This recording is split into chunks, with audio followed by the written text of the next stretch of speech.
came in, just checking if there's any contraindication to continuing vaginal estrogen indefinitely for GU symptom management. Absolutely none.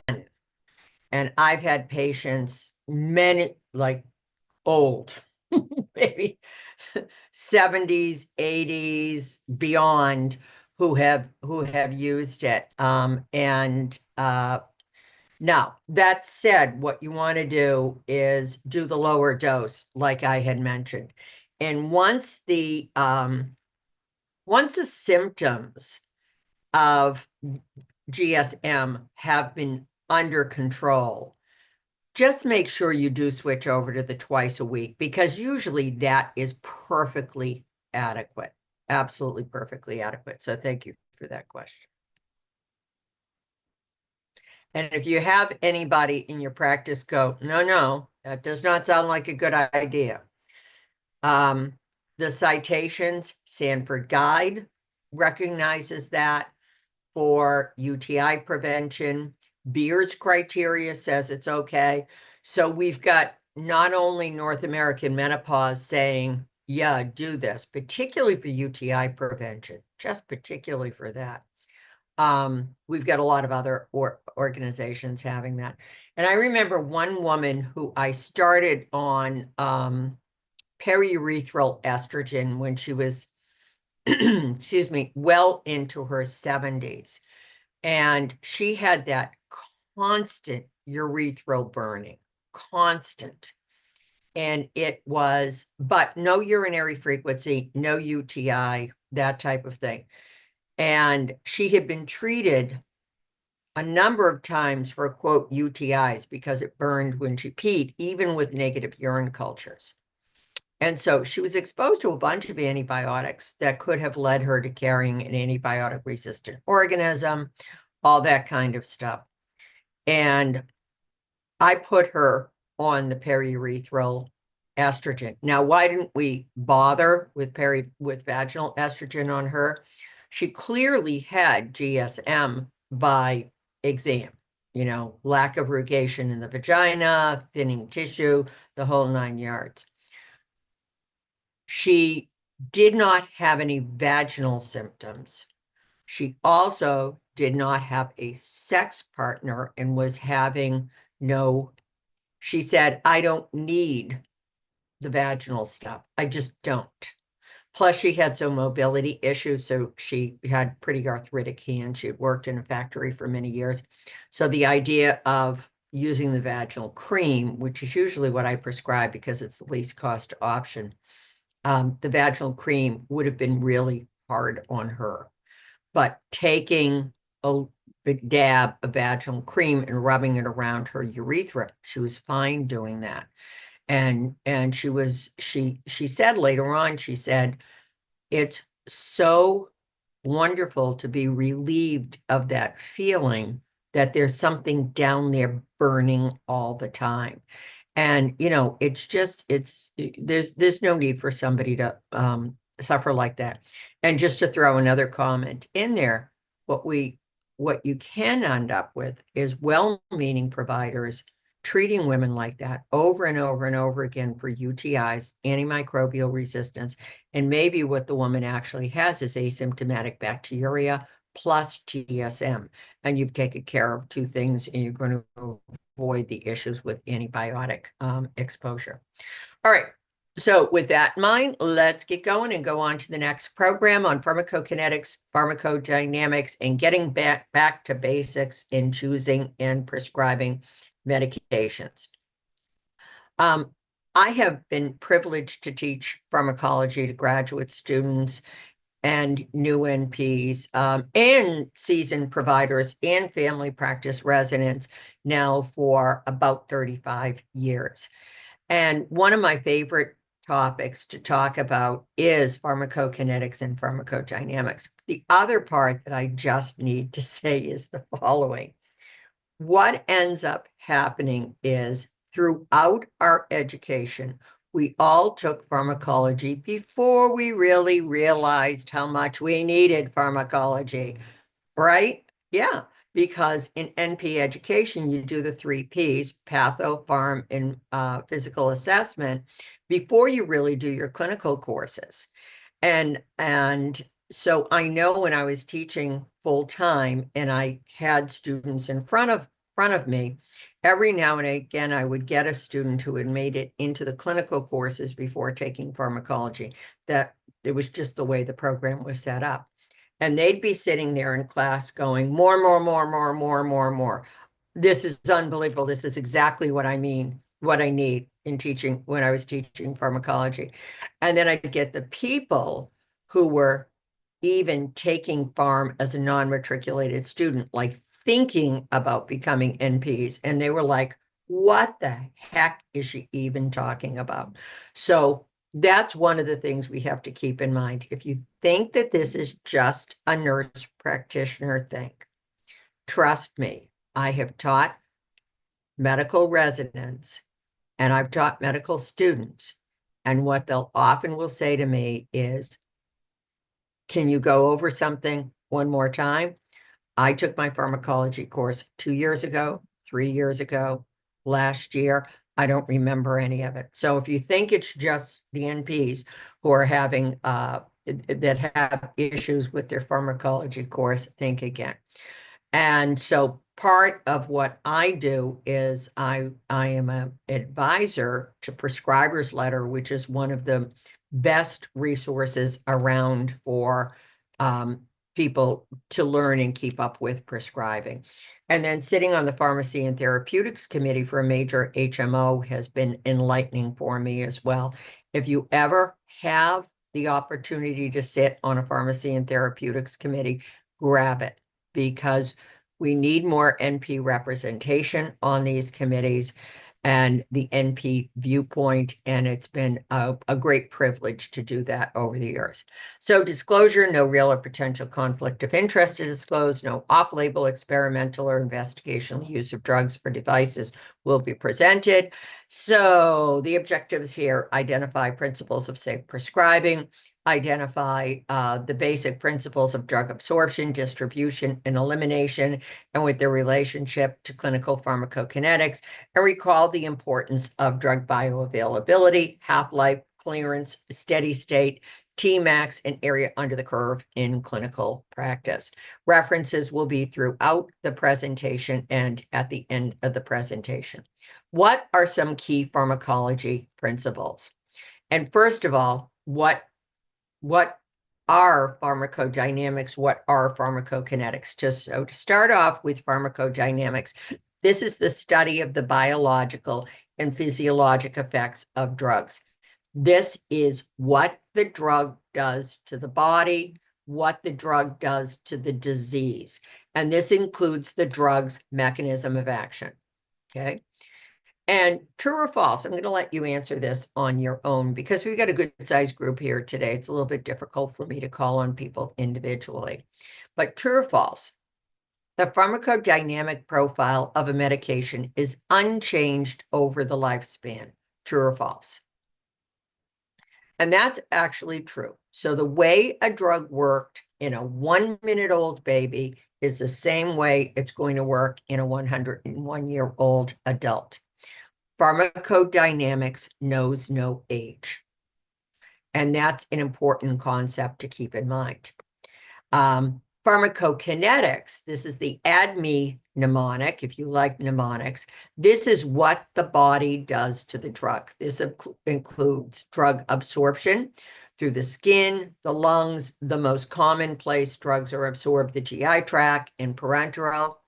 D for distribution throughout the body. A drug has to get to where it needs to work, or it's going to be useless. And so that's a really important part in drug development, is to make sure the compound actually gets to the body and to where it needs to work.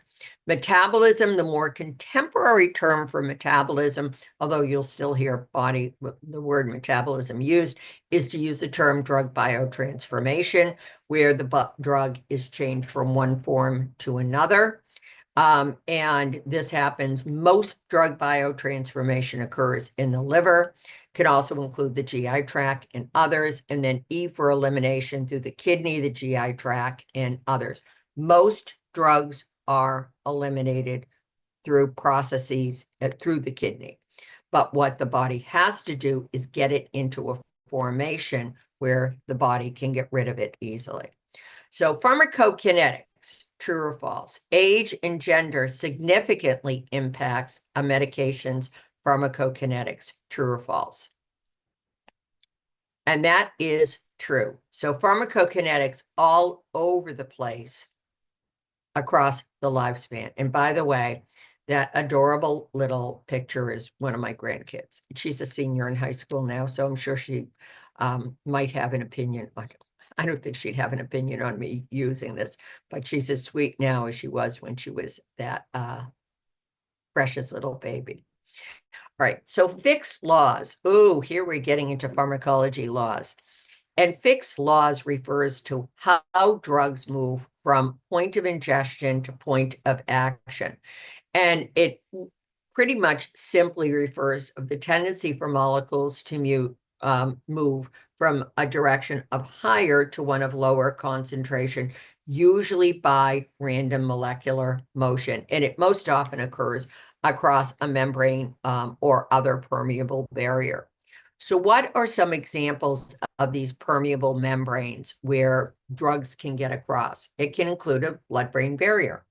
Now, one quick and dirty principle to remember in prescribing is if a drug has excitement or sedation as one of its primary adverse effects, or maybe its proposed effect, that's a drug that can get across the blood-brain barrier. I'm going to mention one of the most commonly used drugs in the world right now, the drug caffeine. Thank God it gets through the blood-brain barrier, right? Okay, because that's where it works to kind of make you wake up and first thing in the morning or when you need a pickup. And so the blood-brain barrier is quite similar to the mammary alveolar tissue and the placenta. So anything that can get into the brain generally will get into breast milk, will generally get across the placenta to the fetus. Now, other membranes include the cell membrane and the vessels, like a medication that's in the blood vessels needs to get out to the tissues where it needs to do its job. So absorption principles, for the most part, what we've got drugs moving across the body from an area of higher to lower concentration, and it's simply a passive diffusion. What are some absorption principles? Even if you could protect the following meds from the GIPH, why can't these drugs be given orally? Like unfractionated heparin, that's the kind of heparin that's usually in a heparin drip. Insulin has a molecular weight of 5,500. Even low molecular weight heparin has a molecular weight of 8,000, where unfractionated heparin has a molecular weight of 40,000 to 50,000. The reason why these drugs, even if we could coat them so that the stomach acid would not bust them up, why will they never be given PO? Because their molecular weight is too high. General rule, if a drug has a molecular weight of 1,000 or greater, it's not used orally because the molecule is simply too big to be absorbed by the GI tract. And this is another part when we're talking about the situation, like let's say that you've got a person during pregnancy with a clotting disorder, and they need to go on something for either the prevention or treatment of a clot. Typically, low molecular weight heparin is used. The reason for that, a drug like warfarin or the DOACs, the molecular weight is low enough, it would get across the placenta and then would anticoagulate the fetus. Low molecular weight heparin will stay on the maternal side, but not go into the fetus, okay?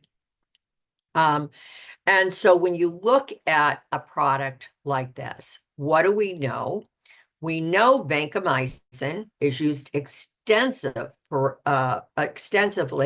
via IV, correct? And let's say that you've seen a patient who was inpatient admitted for a complicated skin and soft tissue infection. It was MRSA. They got Vanco when they were in the hospital, or at least started on Vanco, and now they're back out in the community. Did they go home for the skin and soft tissue infection on PO Vanco? No, no. Why? Vancomycin and has a molecular weight of almost 1,500. It's too big a molecule to be absorbed PO. So that's why PO Vanco is not used to treat skin and soft tissue infections. IV Vanco is used for that indication. Plus, of course, Vanco IV is used for other things like drug-resistant strep pneumo. It can be one of the starting meds for somebody with a pneumonia who's high risk for drug-resistant strep pneumo. It's used for a number of different things, but you don't see people go home from the hospital on it, and the reason is the molecular weight is too big. However, there is a PO indication for vancomycin, and that's specifically to treat C. diff diarrhea or enterocolitis caused by Staph aureus. So why, after I just said, for skin and soft tissue infections, for pneumonia, we're not going to use PO Vanco, but there is an FDA-approved PO Vanco on the market for gut infection. The thing is, with the PO Vanco, all it needs to do is go through the gut. That's where the infection is. It didn't need to go anywhere, and it can actually be one of the options for the treatment of C. diff, one of the options for enterocolitis caused by Staph aureus. And it's because to treat those, it only needs to be on the gut side of things, okay? So for oral drug absorption, the most common place for drugs to be absorbed, the proper molecular weight needs to be seen, less than 1,000. And the unit of measure for molecular weight is Daltons. Sometimes it's just abbreviated D at the end of the molecular weight. And truth be told, more often than not, the D isn't even added, but that's the unit of measure. And most oral drugs have a molecular weight of about 250 to 600, like amoxicillin has a molecular weight of, I think, like 260 or something like that. The other thing for a drug to be absorbed via the gut, it needs to be lipid soluble so it can go through the gut wall. And then most drugs are absorbed in the small intestine, not in the stomach. But remember, the duodenum is the beginning of the small intestine. So a lot of drugs are picked up in the duodenum. And the reason for this is due to the large surface area, particularly when you're getting into the small intestine and you have all the villi that go along with that. All right, so let's take a look at this. Hold on one second. I just want to go back a slide. Okay, all right. My computer screen hopped around a little bit. I wanted to make sure I was on the correct slide here. So let's take a look at this question. Of the following women, who's most likely to have a lower rate of efficacy with appropriate use of combined oral contraceptive? So by efficacy, I mean which one of these will have a lower rate of contraceptive protection? Would it be a woman with a history of gastric sleeve surgery? B, report of ectopic pregnancy 2 years ago? C, treatment 3 years ago with high-grade squamous intraepithelial neoplasia with LEEP procedure? Or D, a history of gastric bypass? Which one of these women would have a lower rate of contraceptive efficacy with the use of a combined oral contraceptive? And it's going to be, which I suspect many of you know, gastric bypass surgery, but not gastric sleeve. Now, what's the difference between gastric bypass, gastric sleeve? With gastric bypass surgery, one of the places in the gut that gets bypassed is the duodenum. And the duodenum plays such an important role in drug absorption that what do we know is that women who've had gastric bypass, they do have a higher rate of contraceptive failure when they take combined oral contraceptive. Now, patient who with a history of gastric sleeve. What happens with gastric sleeve is the stomach is shrunk significantly in size, but the duodenum is not bypassed. So that's why this applies to gastric bypass, but not gastric sleeve. Okay. Let's take a look at another drug, semaglutide. This would be Ozempic in when it's in its oral form, it is called Rybelsus. So it is a GLP-1 receptor agonist. In its oral form, it needs to be taken daily. Now, what do we know about injectable semaglutide taken weekly, right?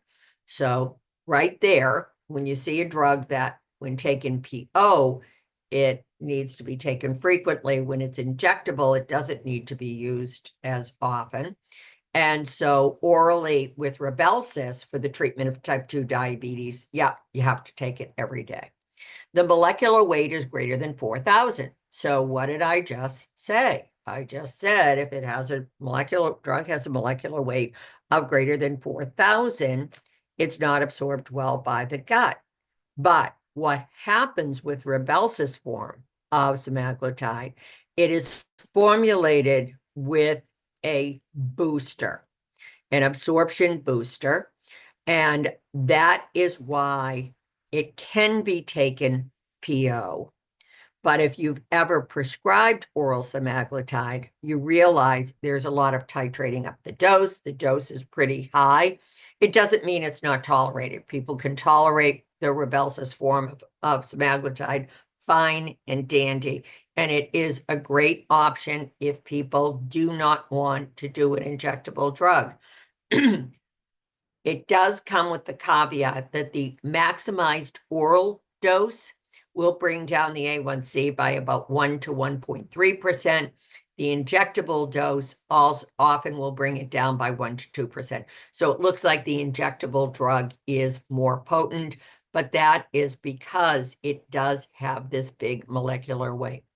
So the other thing with oral semaglutide, there are a whole bunch of different instructions for use. If these are violated, then not as much of the drug is absorbed. It should be taken 30 minutes or more prior to the first food, beverage, or other oral meds of the day with no more than 4 ounces of plain water only. The tablets should be swallowed whole. Don't crush or chew them or cut them. Waiting at least 30 minutes or taking food or beverages other than plain water or other oral meds could lessen the effect of semaglutide. So it's what, and this is my terminology.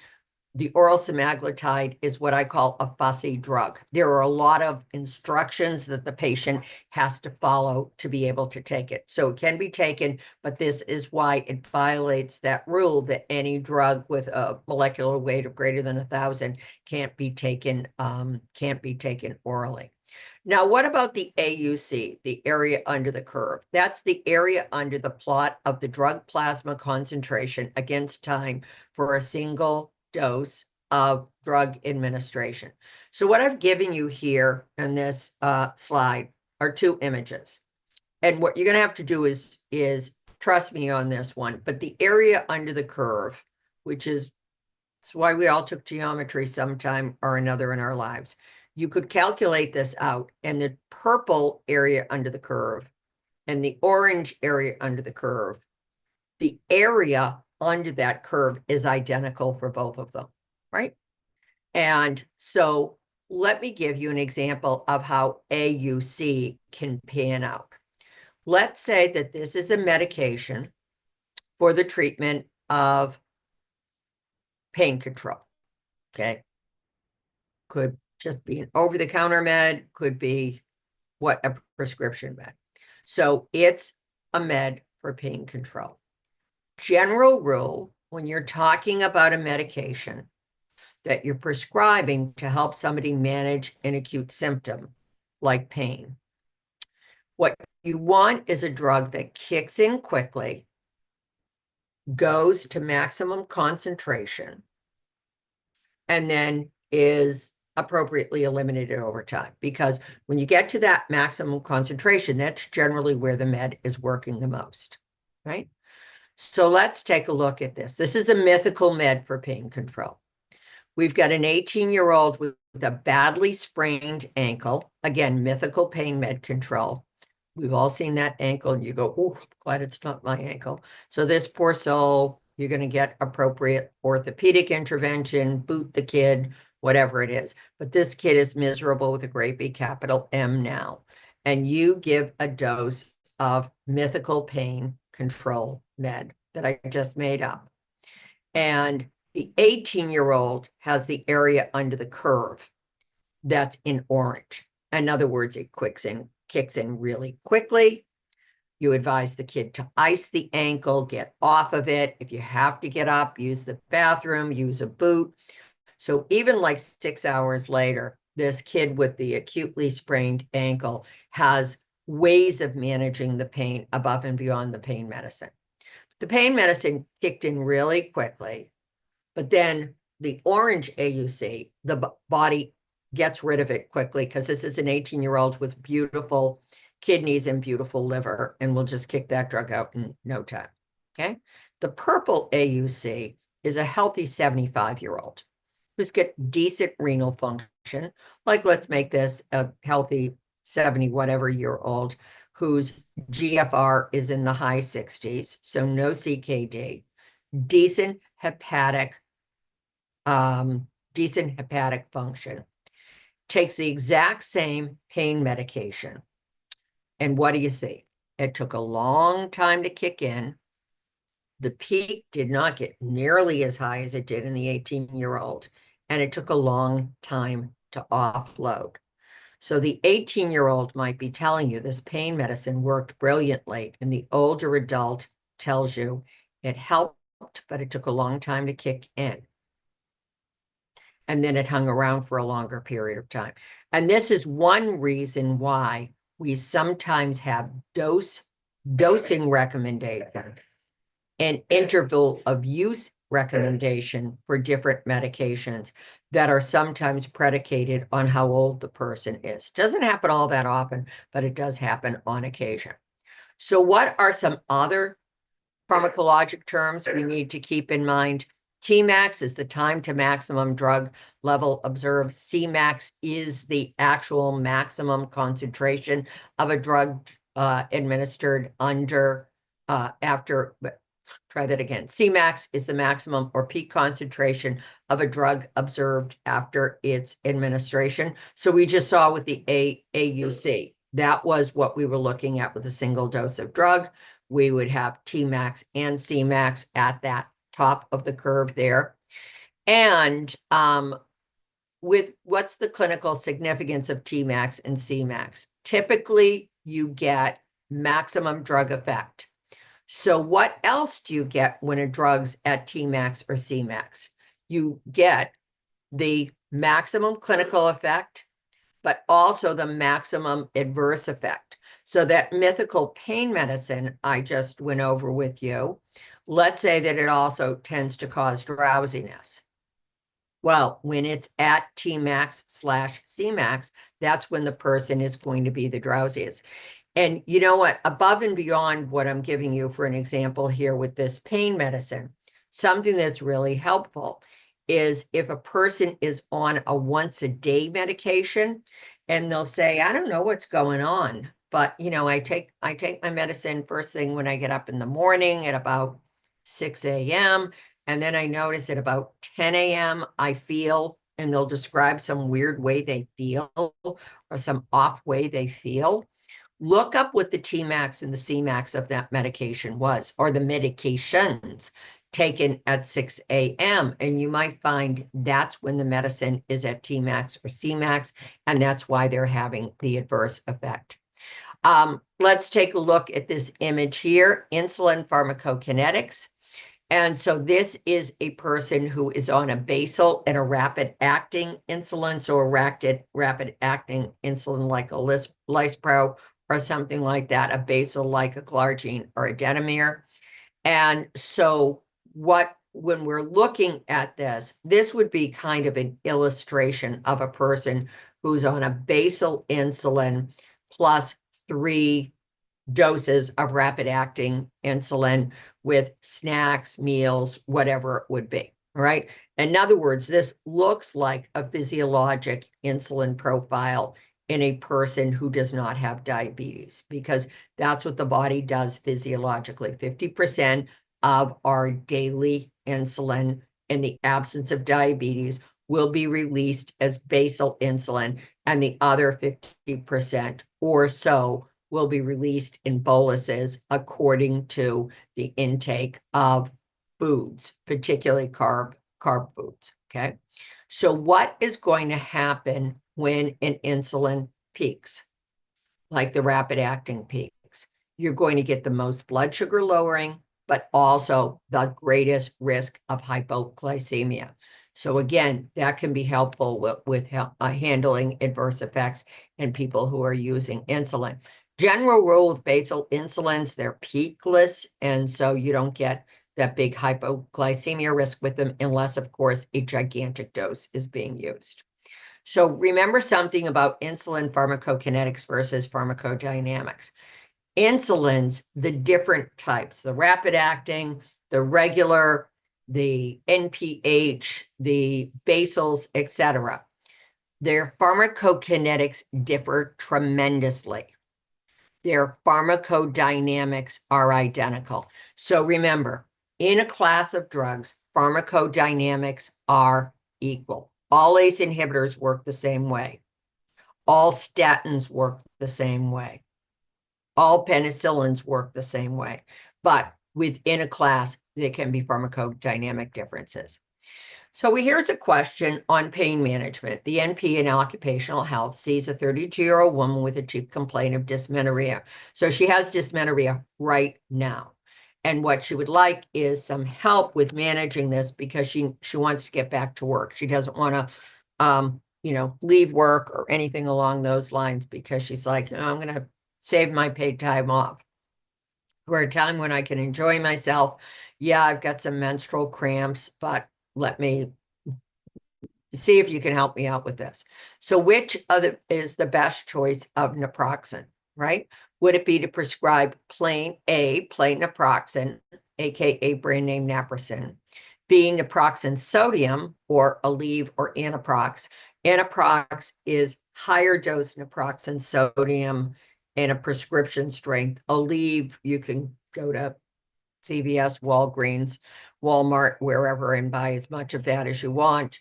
Or would it be C, enteric-coated naproxen? So which one of those is the best for acute pain relief? And the best answer here is naproxen sodium. And the reason for this is when we look at time to Cmax for naproxen forms, naproxen sodium, time to Cmax is 1 hour. Plain naproxen is almost 2 hours. And then enteric-coated naproxen, because remember, any med that's labeled enteric-coated does not release until it's in the small intestine, so it takes a while, would be 4 hours before it hits Cmax. So can you imagine that you saw her at 12 noon, she's got menstrual cramps, she sneaks down while at work to get something to help her with this. She doesn't want to leave work. And can you imagine saying to her, oh, take this pill at 12 noon. I'm going to give you a dose. And by 4 o'clock this afternoon, it will kick in. That's what you'd have to say to her if it was enteric-coated naproxen. Okay, plain naproxen, you'd have to say to her, oh, take it now at about 2, your cramps will feel better. No, that's unacceptable. But if what you can say is, take this pill now, and by 1 o'clock, you're really going to feel a whole lot better, that's acceptable. So when people are looking for pain control or any kind of symptom control from a medication, you always want to choose, when they're acutely symptomatic, the med that will kick in the quickest, right? So you might even say, so why bother with enteric-coated naproxen? Well, if you've got a person with chronic painful condition, like maybe an adult with arthritic knees, arthritic hips, isn't a good surgical candidate or opts not to have surgery, but they have pain in those joints every single day. Perhaps BID enteric-coated naproxen to have the naproxen on board all the time could be helpful. However, if you're thinking by bypassing the drug dissolving in the stomach, that you've bypassed NSAID-induced gastropathy by prescribing enteric-coated naproxen, think again, because the whole issue with NSAID-induced gastropathy is a systemic issue. It is not localized pill in the stomach. So enteric-coated naproxen, truth be told, has a very, very limited use in clinical practice. So what's the volume of distribution? This is the total amount of drug in the body over the drug blood concentration, and the distribution of medication between plasma and the rest of the body, or the volume in which the amount of drug would need to be uniformly distributed to produce observed blood concentrations. So when we look at an adult age 20 to 30, and the reason why 20 to 30 is cited in this particular table is that's about as great as your body ever worked. And if you're looking at age 30 in the rear view mirror, as I am, and you didn't take a moment to breathe in the beauty of your body when you were in your 20s to 30s, that ship has sailed. So now what we're going to do is look at adults age 60 to 80. Now, and what I'm doing here is I'm giving you information on pretty healthy adults between the ages of 60 and 80, not people in heart failure or severe CKD, advanced CKD, or the like. So when we look at percentage of body weight as water, in the younger adults, it's about 60%. Older adults, it's 53%. So what that does is reduce the volume of distribution with certain medications. It's also another reason why older adults dehydrate more easily than younger adults. And by the way, since I'm a family NP, so I can't stop talking about kids too, if we looked at younger children, they're about 70% body weight as water. And so what do we know about the young and the old? They both dehydrate more easily than people in the middle. The little ones dehydrate easily because they have very high fluid needs. The older adults dehydrate easily because they have reduced fluid reserves. Okay, lean muscle mass, 20 to 30 will be at baseline. In adults, there'll be a 20% or more reduction, even if in muscle mass, even if they remain physically active. And a lot of meds cling to muscle. The statins are one of them. They tend to have a real propensity to cling to muscle, so that alters volume of distribution. Now, this next, a percentage of weight, body weight as fat. This is with an unchanged BMI from age 20 to 30 to 60 to 80, which most adults in this country do not escape gaining some weight as they get older. So it could even be more than this. And when you're looking at the adults age 20 to 30, in women, about a quarter to 1/3 of their body weight is in fat at a healthy BMI. Males, about 18 to 20%. What happens to percentage of body weight as fat in women as they get older? It's 38 to 45%, and in men, it's 36 to 38%. And that's why when you do see a patient who says, I'm the same weight I was when I was 25 years old, you will notice it's distributed a little differently now that they're like 70 years old. Serum albumin naturally drops as we get older. Of course, this is predicated on good nutrition. So why does serum albumin drop? One of the reasons serum albumin drops from 4.7 on average in the younger adult to 3.8 in the older adult, remember one more time, this is with good nutrition, is because where is albumin synthesized? It's synthesized by the liver. And what happens to the liver as we get older? It shrinks and the hepatic blood flow goes down. So the liver just doesn't make as much albumin as it did before. The kidney also shrinks. So 100% of relative kidney weight when younger, 80% as the person gets older. And here is an important point to keep in mind. With age-related changes, in general, things shrink, they get stiff, they sag. Yeah, it's a lot of fun.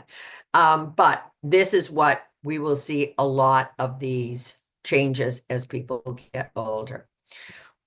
Therefore, then, when looking at volume of distribution, as I mentioned, aging, less free water, more body fat, even with unchanged weight. The more body fat allows more lipophilic drugs to hang around longer, and the less body free water, less volume of distribution. Hydration status, what do we notice? We notice that in older adults, often their thirst drive goes down as they get older.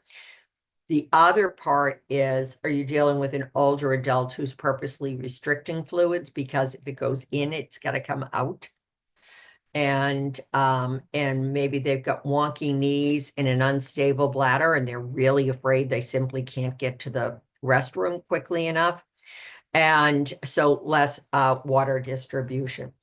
When we look at factors influencing the volume of distribution, total body water, you'll find that small water-soluble molecules like ethanol, alcohol are well distributed there. This is another one of a myriad of reasons why older adults tend to tolerate alcohol less than younger adults do. And then extracellular water will distribute large water molecules, water-soluble molecules, like the certain antimicrobials, including the aminoglycosides. Now, that whole issue with the serum albumin going down naturally as people age. What we have to do is keep in mind that albumin is the plasma protein that's most often utilized by the body to distribute those highly protein-bound medications. Now, most medications are not highly protein-bound. And for a drug to be classified as highly protein bound, general rule, 80% or better of the drug is circulating bound to a plasma protein. And then what's not bound to the plasma protein is the free drug. For example, warfarin, Coumadin, certainly not used as much as it was years ago, but not put on the shelf and forgotten about. There still are patients who are prescribed warfarin for anticoagulant therapy. And warfarin, brand name Coumadin, we all know what are the fussiest drugs around. One of the reasons why it's so fussy, and there's all sorts of little dose titrations that need to be done with this, is warfarin is 99% protein bound. And only 1% circulates as free warfarin. And it's that 1% that circulates as free warfarin that gives us the anticoagulation effect. So if there's even the tiniest little variation in the liver's production of albumin, this can influence the free warfarin. So if the albumin bounces down a little bit, for a little while, there'll be more free warfarin. Another couple of drugs that are older anti-epileptic drugs, but still used clinically, include the drug carbamazepine, Tegretol. I find that's used more in mood stabilization than anything else these days. And phenytoin or Dilantin. Where I practice, I sometimes get patients who are new to the United States, and they were placed on phenytoin 10 years ago for the treatment of a seizure disorder. They're okay. They remain seizure-free. They've done okay with the medication. Ain't broke. Don't try to fix it, right? And so I still do run into some patients who have been on phenytoin for a while. I will always get them in with neuro too, so that they can make sure they're taking advantage of the best meds around. But it's, I have renewed phenytoin prescriptions over the years of people newly arrived in the United States. And then large molecules get circulated in the blood and plasma, like I mentioned before, something with a big molecular weight like heparin. Fat. All right. Fat is a great place to store certain drugs. So one way, and I mentioned this briefly before, One way to remember a drug that could be highly lipid soluble is a drug that will get through the blood-brain barrier. Okay, so it makes people either excited or sedated or has some other neuro change as a predominant feature.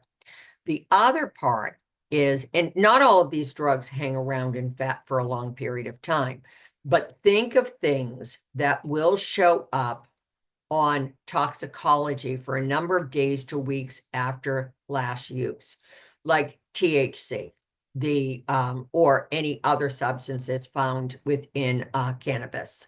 And what do we know is that people will say, oh, I had to do a random drug test at work. It came back positive for cannabis, or for THC. And the last time I used was 3 weeks ago. Yeah. And so they weren't acutely high while at the workplace, but what they did was they did use a few weeks before and it just hung around in the body fat.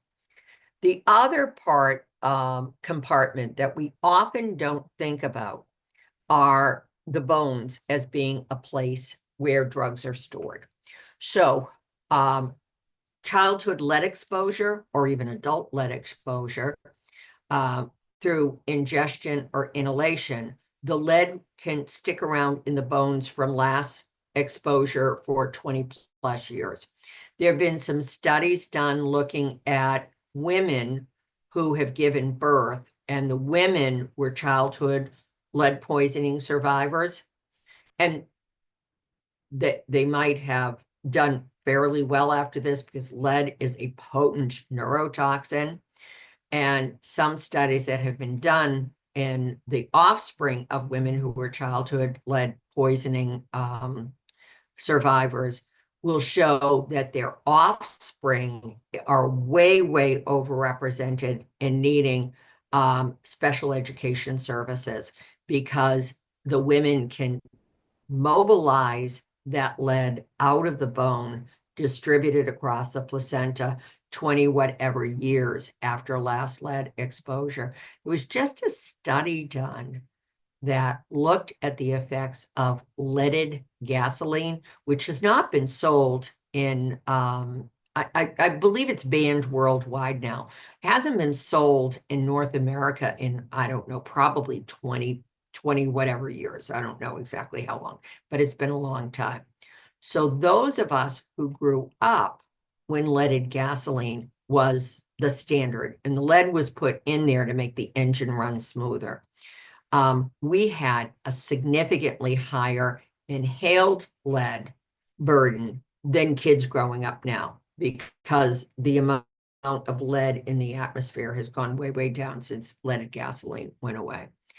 And I read a summary. I've got to go back and read the whole article now. A summary of a study that said there is a hypothesis that many people who grew up inhaling leaded gas, this might have gas fumes, and I don't mean like going to the tailpipe of a car and go, no, but I mean just going around in the day-to-day, that a lot of mental health problems in excessive, particularly in populations where there's more mental health issues than were thought to perhaps should be in that population, that perhaps a lot of these have to do with childhood lead exposure. So it's pretty unbelievable. The other thing is fluoride as an ion, and that will go in and help with bone and dentition over time. So how can we, so talked about leaded gasoline and environmental lead exposure and that type of thing. So hopefully even worldwide, we're moving in the right direction. Leaded paint hasn't been sold in the United States since the late 1970s. So household exposure is way down too. But let's take a look at oral bisphosphonate therapy. This would be a drug like alendronate. For a person initiating oral bisphosphonate therapy, such as alendronate, brand name Fosamax, for osteoporosis without a history of fragility fracture, Treatment should continue, A, until BMD, bone mass density, improves by 25%, C, for 1 to 2 years, I'm sorry, B, for 1 to 2 years, C, for 3 to 5 years, D, indefinitely. Now remember, talking about you've diagnosed this person with osteoporosis, but they've never had like a fragility fracture, no spinal fractures or the like. And the correct answer here is 3 to 5 years. Why is that? You need 3 to 5 years of bisphosphonate taken up, laid down in the bone, and then it's there and it doesn't go away for a long period of time. So that's why 3 to 5 years is the current recommendation. The other thing I want to point out to you, the bisphosphonates, like alendronate, are they taken every day? No, they're taken once a week. Now, why is that? That is because you don't need a steady state of Fosamax in the bloodstream.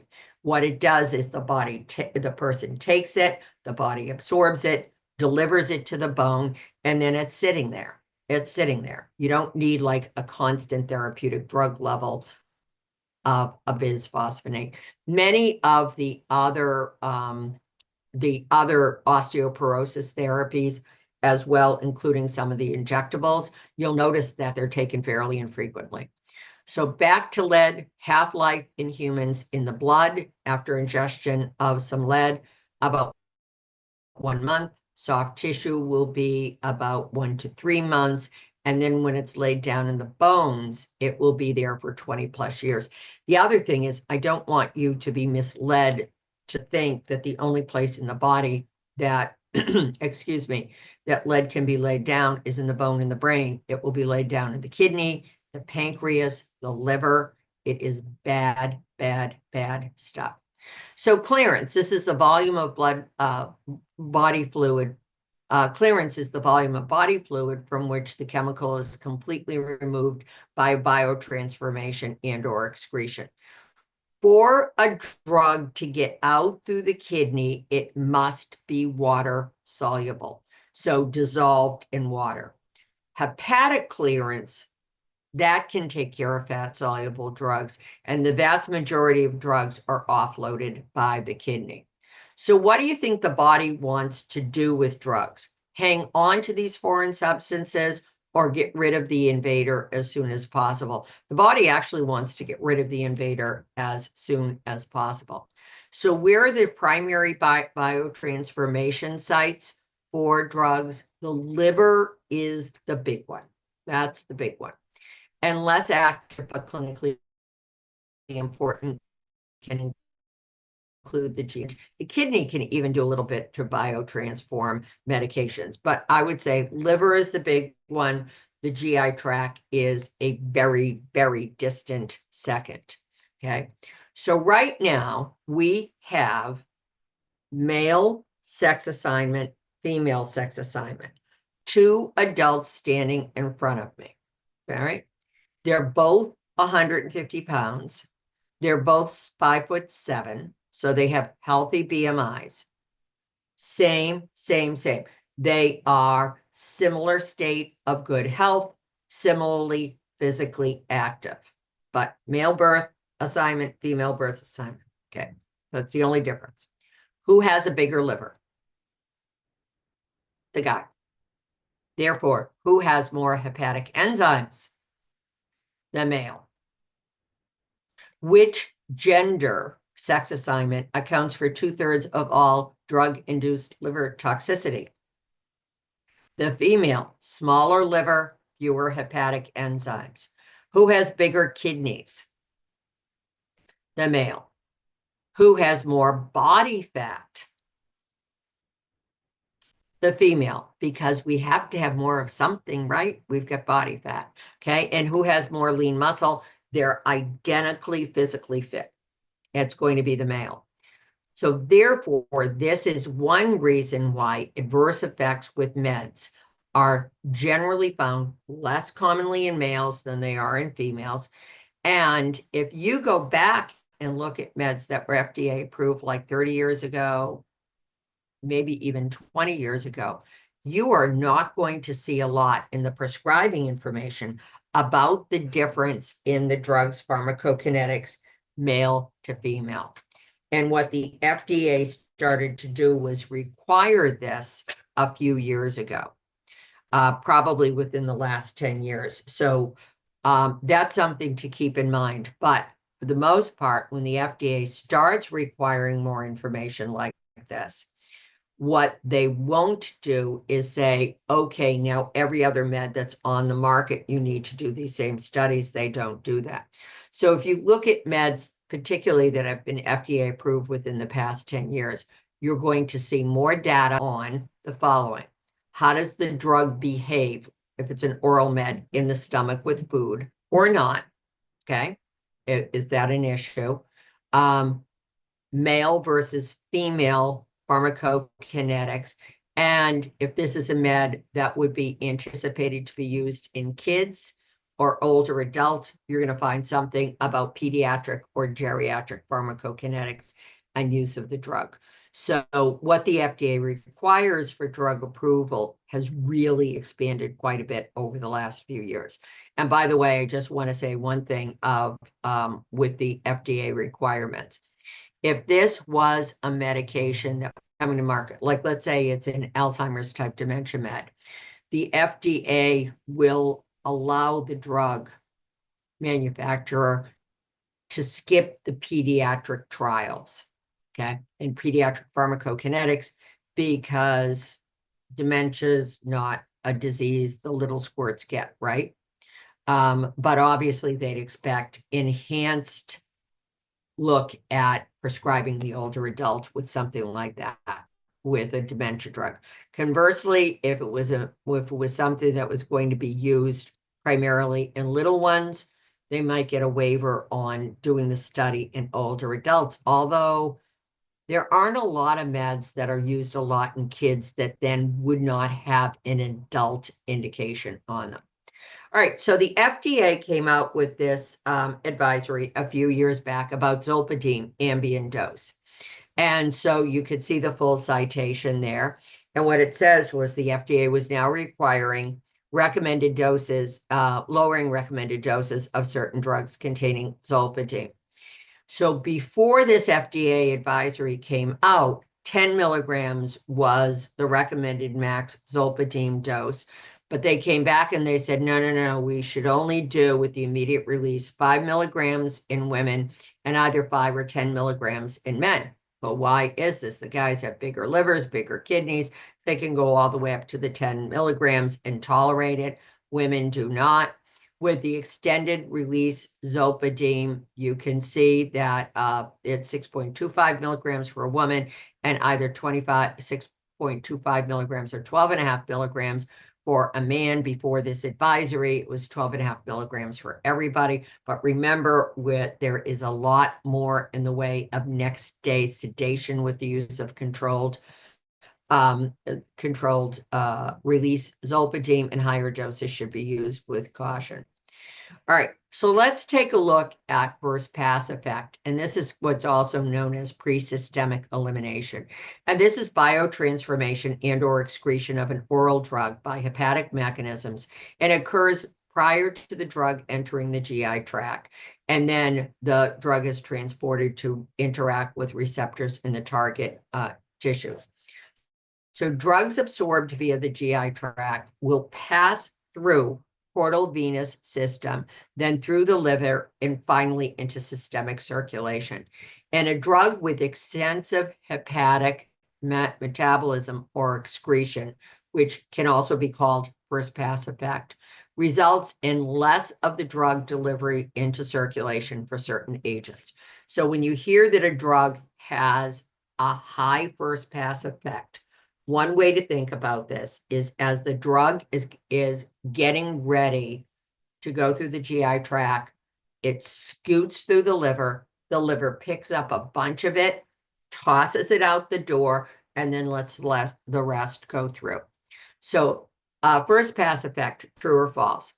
Drugs with large first pass effect exhibit significant differences in the pharmacologic effects comparing oral versus IV administration. True or false? And that's true. And another way of saying this is the oral dose with drugs with big first pass effect. The oral dose is really high and the IV dose would be really low, because when you get a medication with a large first pass effect and it's available orally and parenterally, the drug manufacturer has adjusted the oral dose to make up for the first pass effect. So here is one, and I bring this up in part because a couple of things. One is sumatriptan, Imitrex, usually your least cost triptan because it's the one that's been generic the longest. And it's available in one form that I think is highly underprescribed, and that's parenteral sumatriptan. Okay. And it's helpful with cluster headache, with severe migraine when people are really sick to their stomach, because even if they're not throwing up with a severe migraine, migraine can often, there's a gastrostasis with migraine where the PO med just doesn't go through. But if you try to convince somebody to try parenteral sumatriptan, which comes in an auto injector, it's easy enough to give for the person to give themselves. And they'll say, wait a minute, it's 6 milligrams. I've been using 100 milligrams of sumatriptan.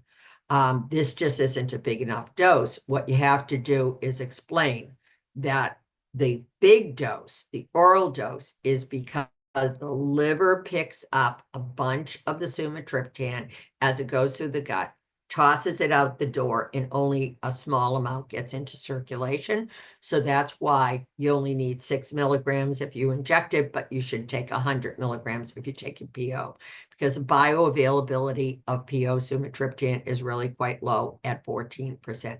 And by the way, with the triptans, there are a couple of things I want you to remember with those. Don't be cheap on the dose. Go to the higher dose, because the higher doses, like 100 milligrams of sumatriptan versus 25 milligrams, the 100 milligram will probably work better, right? Now, here's another thing. Levofloxacin, if it's given parenterally, and I'm talking about the community-acquired pneumonia dose, if it's given parenterally, it's 750 milligrams IV once a day. If it's given orally, it's 750 milligrams PO once a day. So oral, parenteral dose, the same, 99% bioavailable. And that's one of a number of reasons why PO antibiotics, as long as a person can keep them down, most antibiotics have really high bioavailability when taken orally. Most PO antibiotics, if the person can keep them down, they're not vomiting them, PO works as well as parenteral. So bioavailability is the percentage of the dose entering systemic circulation after PO administration of a given drug dose. And so and when you see a drug with lower bioavailability, that's a drug with more first pass effect. What do we know about simvastatin? It is a lower potency statin when compared to atorvastatin. Atorvastatin simply has a higher bioavailability, lower first pass effect. But remember, pharmacodynamics of those two drugs, simvastatin, atorvastatin, identical. Why is that? Because they're both statins. And what's the bioavailability of a drug? It depends on the route of administration. IV, it would be 100%. IM and SC, 75 to 100%. And that's because a little bit of the drug can be lost in the tissue. PO, it can be anywhere from less than 5% to nearly 100% bioavailability. And so with super, super low bioavailability, that's when you see the biggest difference between the parenteral and the oral routes. What about some other places where drugs are absorbed? Rectal can be 30 to 100%. I suspect we've all given a rectal med one time or another, where it just leaked right back out again. That's where it comes from. But if the rectal med is well retained within the rectum, it can be as high as 100%. Rectal meds, 0 first pass effect. Inhalation, 5 to 100%. Again, we've all seen people use inhalers with pretty awful technique. And so it really depends on how much just gets lost out to the environment. And transdermal, 80 to 100%. A lot of that depends the difference between the 80 and 100%. It's where on the body the patch is put. So with most drugs that can be delivered by a patch, where do we see? They are advised to be given like upper arm, on the abdomen. In other words, parts of the body where the skin is thinner. In the back and the soles of the feet actually have the thickest skin on the body. So half-life of drug, this is the time required for the amount of drug to be reduced or eliminated by 1/2. And it's known as the elimination of the biological half-life. Good pharm principle to remember, you need 3 to 5 half-lives of a drug on board to reach steady state. So where the drug levels are not bouncing around a lot. 3 to 5 drug-free half-lives needed to eliminate a drug from the body. That latter one is a really good piece of information. If you see a patient who is having an adverse effect to a certain med, like drowsiness, excitement, something like that, and they want off the med, or they perhaps discontinued it on their own, and they say to you, when am I going to start to feel better? You can figure out, all right, this is a drug with a half-life of 24 hours. You stop taking it today, so we're going to count today, tomorrow, and the next day. And like 3 to 4 days, you're going to feel much, much better. Much, much better. And I use the 24-hour half-life just to make my life a little simpler on that one. So when you look at this, remember, 1 drug-free half-life, 50% of the original dose is left. 2 half-lives, 50% of 50%. 25% of the original dose is left. 3 half-lives, 50% of 50% of 50%. 12.5% is left. And that's why general rule 3 to 5 drug-free half-lives, the drug's no longer in the body. Because by the time the only 12.5% of the original dose is left, unless it was an overdose, there's just not that much of the medication left behind. And then when you get down to 5 half-lives, it's 50% or 50% or 50% or 50% or 50%. You're down to just 3.125% of the drug left. So true or false, the half-life of a med is a predictable number regardless of the patient's age, gender, or overall state of health. True or false? And that is like a gigantic false, because the half-life is generally increased in older adults. Again, that shrunken liver, the smaller kidneys, and often fairly short in kids when compared to even younger adults. And that's one reason why, have you ever noticed if you've prescribed amoxicillin for an acute otitis media for a child who's a toddler, it looks like an amazingly high dose for a kid that small. And part of it is like that 3-year-old with healthy liver, healthy kidneys is going to kick that amox out the door in no time. And therefore, we have to give pretty high doses to make sure enough of the dose gets to the middle ear. All right, I mentioned this before kind of in passing. We've got different statins with different potency. So when we look at this table here, the only 2 statins on this list of 4 statins that is considered to be acceptable as high potency statin by the AHA-ACC guidelines for the treatment of dyslipidemia is rosuvastatin, Crestor, and atorvastatin, Lipitor. Those are the only 2 that can reach the LDL lowering of 50% or more. Simvastatin or pravastatin, even at their maximum recommended doses, are qualified as moderately intensive statins. That'll bring down the LDL by maybe about 1/3. So the high intensity statins will bring down the LDL by 1/2 or more, moderate intensity statin therapy by 1/3 or more. So what's the difference then if rosuvastatin, simvastatin, atorvastatin, pravastatin, they all work the exact same way? Why is it atorva and rosuva are more potent? And it has everything to do with their pharmacokinetics. Simvastatin really short half-life, 1 to 2 hours, and less than 5% bioavailability. Pravastatin, about 1 to 2 hours for half-life. Better bioavailability, not that much better, about 17%. But you go to rosuvastatin, 20-hour half-life, bioavailability is about 20%. You can see none of the statins have super high bioavailability. Now, when you look at this, atorvastatin has bioavailability of 14%, even lower than pravastatin, but it's a more potent statin. Why? It hangs around longer, half-life of 14 hours, okay? So this will give you an idea of statin versus statin, how much LDL lowering you can get out of different statins.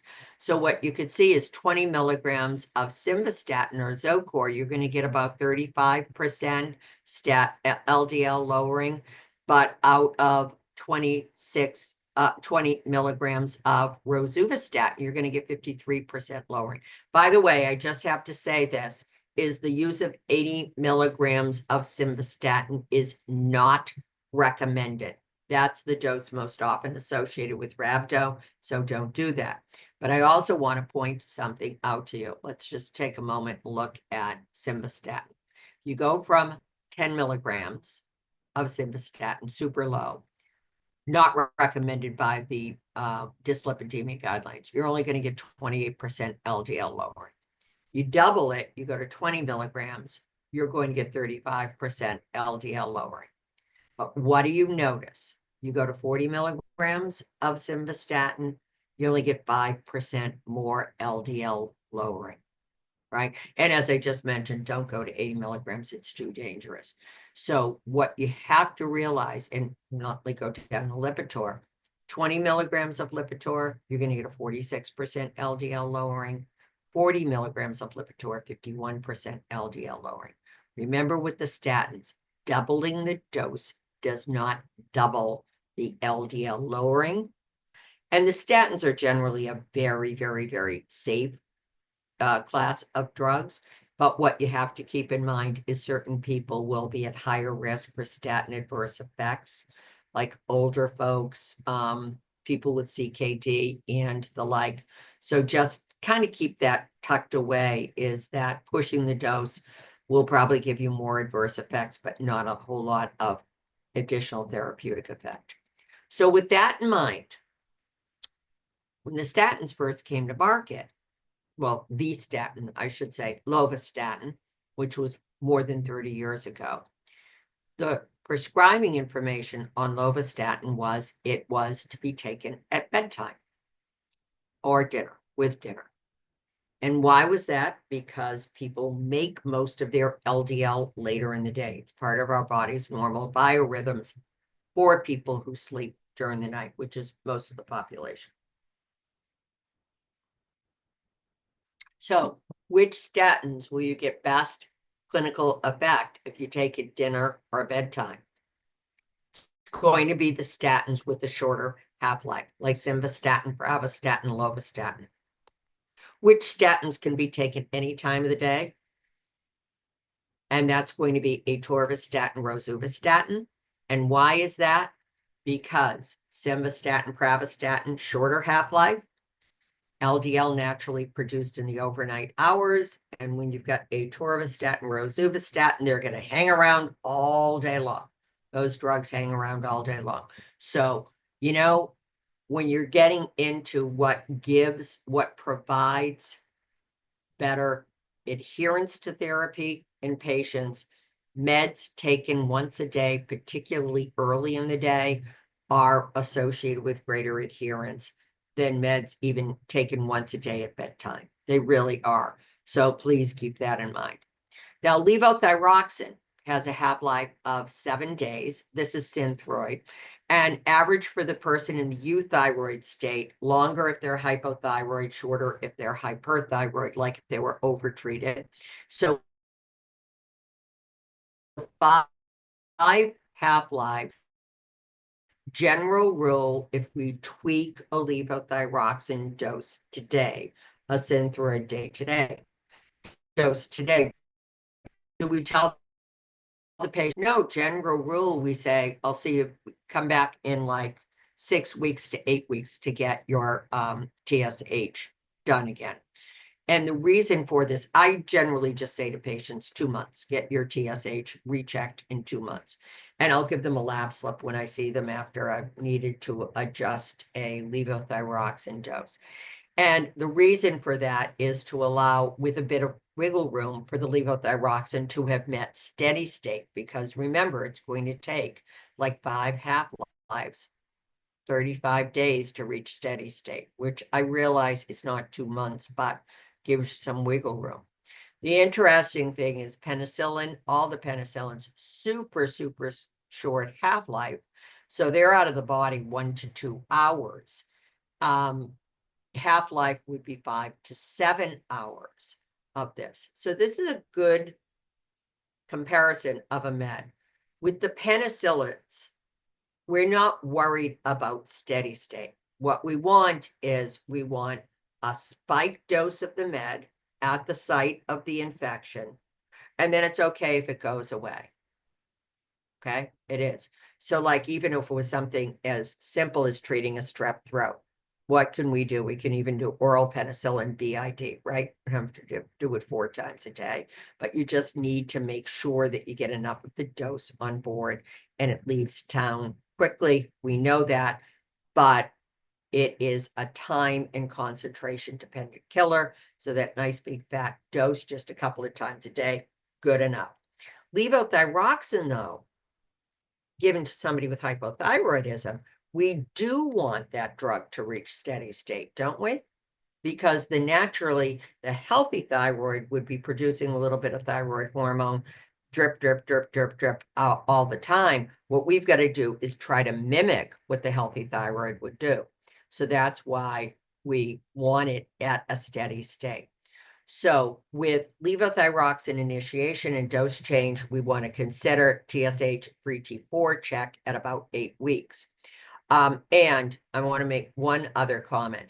On the rare occasion of penicillin allergy, did you just hear me say rare occasion of penicillin allergy? Yeah, because we all know that most people who say they're penicillin allergic are actually not penicillin allergic. In the rare occasion of penicillin allergy, remember, once that allergic reaction is underway, obviously you discontinue the penicillin, but the allergic reaction will probably, its mechanisms will probably continue for a number of hours after the medication's out of the body. So let's take a look. Then this looks promising. Maybe what we could do is with levothyroxine, because it has such a long half-life, could patients just take levothyroxine once a day? That a possibility. So here is a systematic review, meta-analysis. And what was looked at was there were no meta-analyses that had holistically analyzed the efficacy and safety of once a week thyroxine or levothyroxine therapy versus standard daily therapy is available.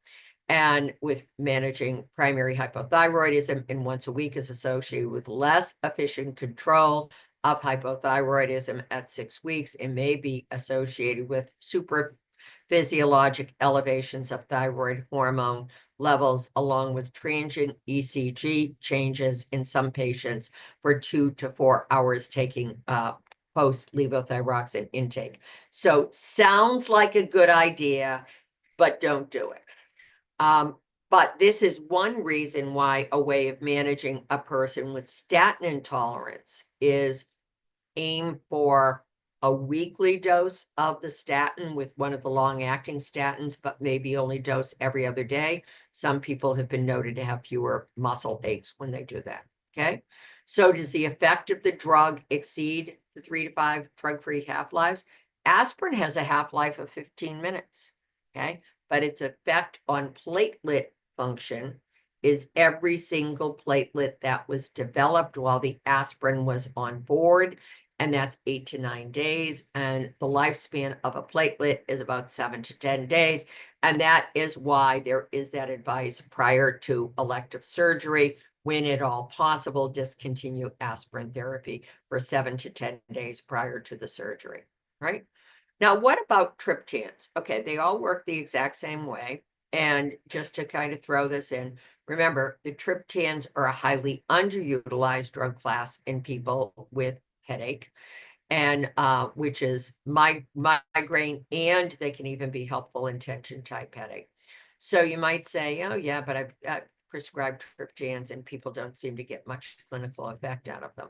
Remember with the triptans though, what they do the best job in is relieving non-headache symptoms. So nausea, photophobia, phonophobia. Okay, they're better at that. So whenever I prescribe a triptan, I also give the person an analgesic like ibuprofen. And I usually use liquid ibuprofen because it's easier on the stomach. So when you look at the triptans, here are 4 triptans. Naratriptan, brand name Emerge, sumatriptan, Imitrex, probably first listed on the list of triptans the patient's insurance company will pay for because it's been around for so long. Frovatriptan or Frova and Zolmatriptan, Zomic. What do you notice with these?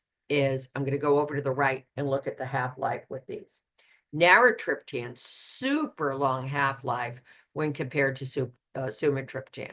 Naratriptan has a half-life of 6 hours, hangs around for a long time, okay? Sumatriptan, half-life of 2 hours. It's going to be out of the body 6 hours after the dose, right? So now what I'm going to do is the onset of action. Naratriptan takes 1 to 3 hours for it to kick in. Sumatriptan, 30 to 60 minutes. General rule in pharmacology, the longer the half-life of a drug, particularly a drug for symptom relief, the longer the half-life, the longer it's going to take to kick in. Frova is a slow onset, long half-life triptan. I think it has the longest half-life of any triptan on the market at 26 hours, hangs around forever. Zolmatriptan is one of a number of rapid onset triptans, 45 minutes, with a short half-life, 1 to 3 hours. So which triptan will likely fail if the patient has rapid onset migraine? You know, that person that tells you at 12 noon, I had no headache, and by 12:10, I had a headache. That's a 15 out of that scale of 0 to 10 you're trying to get me to respond to. So super rapid. What would you have for treatment failure with a triptan? What would fail would be the slow onset triptans like naratriptan and frovatriptan. What will be helpful are the rapid onset triptans like sumatriptan and zolmatriptan. What about the patient who has slow onset migraine that lasts hours, which describes many menstrual migraines? If you work with a patient, get them clued into what their body is saying, oh, okay, I think my period's going to start on the 15th of the month. And today is the late in the day on the 13th of the month. And I'm starting to get that little tight feeling in the base of my skull. And now I recognize that's the beginning of a migraine. And I'll be much better once my period starts. But right now, I'm going to have a whale of a headache tomorrow. So that super long, slow onset migraine that lasts many hours. And sumatriptan, zolmatriptan, well, I shouldn't say fail, but it's going to work really short term. Naratriptan and frovatriptan will be really, really helpful. And one more time, this comes from my school of prescribing. Never, ever a triptan by itself, always with an analgesic agent. And for slow onset migraine that lasts forever, consider not ibuprofen, not acetaminophen, but naproxen sodium, because it hangs around and provides pain relief for about 12 hours. All right. Now, a few pharmacokinetic principles there. Remember, where do drugs work? The majority of drugs exhibit their effect via an interaction with a macromolecule or a receptor site. And what are these receptor sites? They're proteins that selectively allow a substance to bind and cause an action. Different receptor sites have different characteristics, electrical charge, size, and shape. And what's the target receptor of a given drug, like the beta blockers, the cardioselective beta blockers hit the beta 1 receptors in your one heart. The beta 2 agonists, like drugs like albuterol, formoterol, hit the beta 2 receptors and your two airways going to your two lungs. Now, albuterol, beta 2 agonist, we all know that. What does somebody look like who's overdone it with albuterol? They shake like this because why? We have beta 2 receptors in our two arms and our two legs. So those receptor sites have been activated, and that's why the person's got the jitters. Okay, alpha 1 is in the vascular bed. So a drug that's an agonist binds to a receptor and causes an effect similar to an endogenous compound. And the name of the drug reflects the receptor. So beta 2 adrenergic agonist, that's the full name of a drug like albuterol, salmeterol, and others. And it activates these beta 2 receptors like catecholamines do, like epinephrine will, and it will cause bronchodilation. Decongestants such as pseudoephedrine, that's an alpha 1, beta 1, beta 2 agonist. And if a person overdoes it with pseudoephedrine, will result in elevated blood pressure. That's activating the alpha 1 receptor sites in the peripheral vascular bed. Elevate the heart rate with beta 1 agonism, and mild bronchodilation with beta 2 agonism. And so, what do we know? That a lot of the stimulant drugs of abuse, they're very, very similar to pseudoephedrine. And so that's why you'll see those effects with certain stimulant drugs of abuse. Now, an antagonist is a drug that sits in a receptor site and keeps the receptor site from working. It blocks it. So an agonist activates the receptor site, an antagonist blocks it. And these are all drugs referred to as blockers. Alpha 1 adrenergic prostate specific, that's the drugs tamsulosin or Flomax used to treat BPH. Beta 1 adrenergic antagonists or blockers. These are the cardioselective beta blockers like atenolol and metoprolol. Non-selective beta 1, beta 2 adrenergic antagonists, the beta blocker, the non-cardioselective beta blocker, propranolol or Inderal, right? So let's take a quick look here when we're looking at the GOLD COPD guidelines and what do they have to say about bronchodilator use in COPD.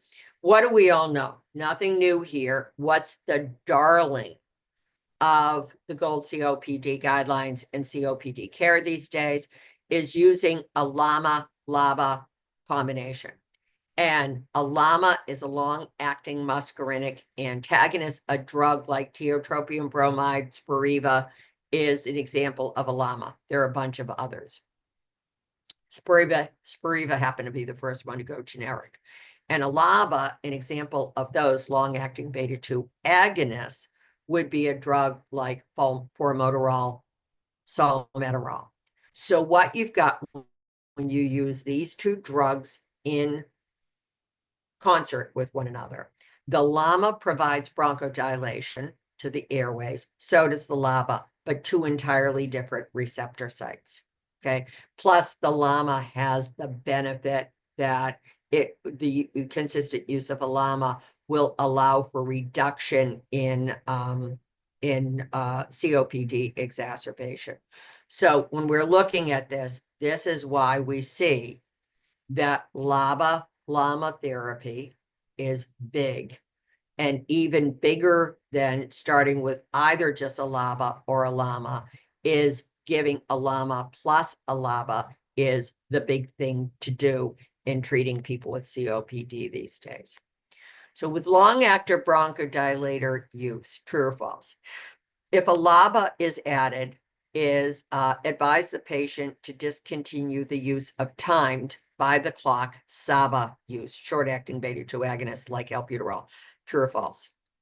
And that's true. And the reason for that is the receptors are all tied up with the LABA. adding on the SABA, not going to do anything. If adding a LAMA, advise the patient to discontinue the use of ipratropium bromide, Atrovent, whether self-time dosing or PRN, because ipratropium bromide, Atrovent is a SAMA, short-acting muscarinic antagonist. True or false? And that's also true. And you know why I even bring this up is sometimes we're confused as prescribers when a patient comes back and says, oh yeah, I filled the prescription for that new inhaler for my COPD that I only have to use once a day, but the other inhaler that I used to take when I felt a little short of breath, something along the lines of an Atrovent, the pharmacy won't refill it anymore. And the reason is the insurance won't pay for both of them because using them at the same time, not helpful. So beta blocker therapy to help with situational anxiety such as stage fright. Well, how does stage fright manifest itself? Shaky voice, shaky hands. And which one of these will block both beta 1 receptor sites, which will keep the heart rate down, and beta 2 that will stop or at least ameliorate the shakes and the shake in the voice. Will it be atenolol, propranolol, or metoprolol? It's going to be propranolol. It's going to be propranolol. Beta blocker therapy acceptable in lower dose in the presence of COPD, particularly with concomitant cardiovascular disease.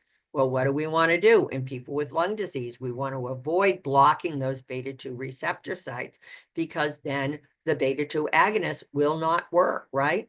So what would be preferable? Would it be propranolol, metoprolol, or naldolol? And it's going to be metoprolol because it is cardioselective, and very well demonstrated to be safe in COPD.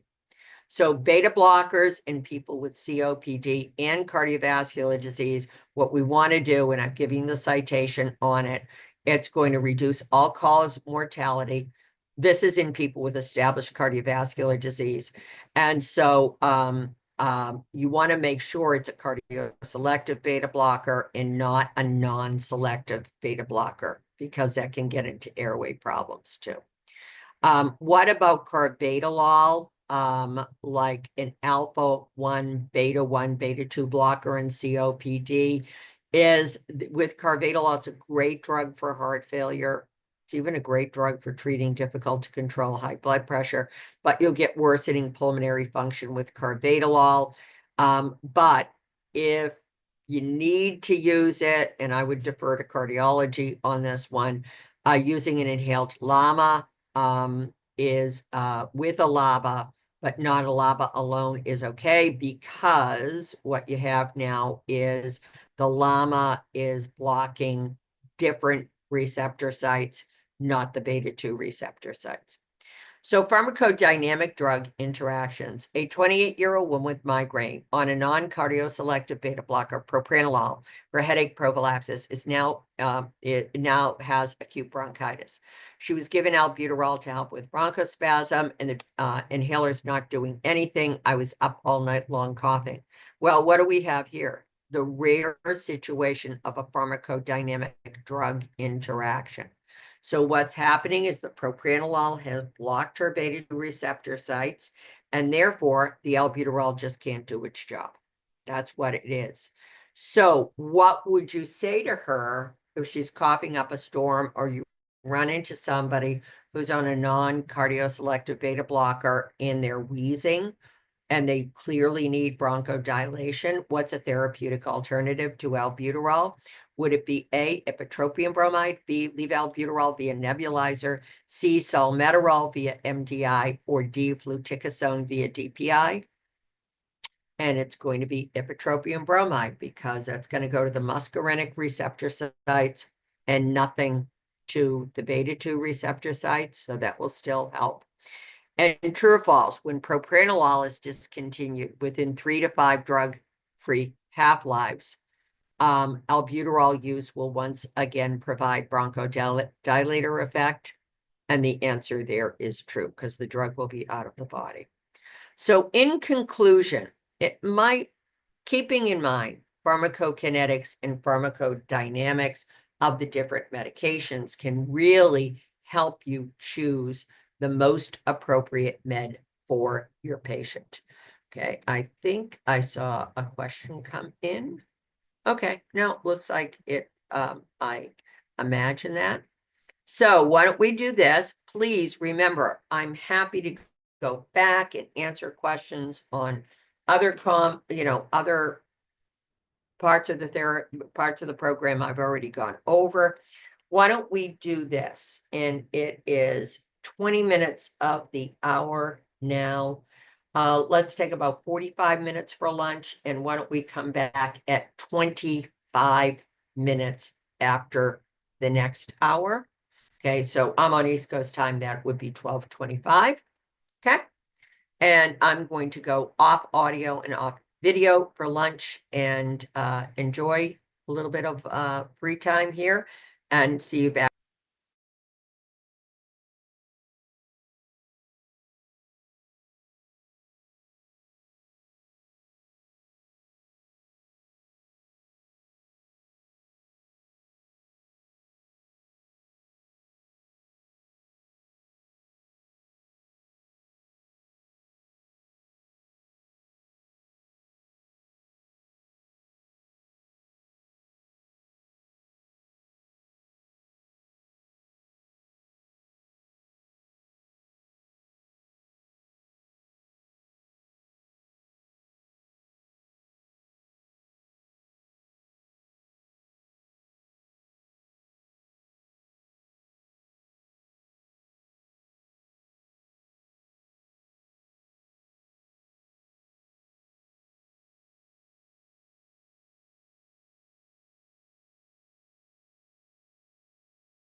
Hello, back again.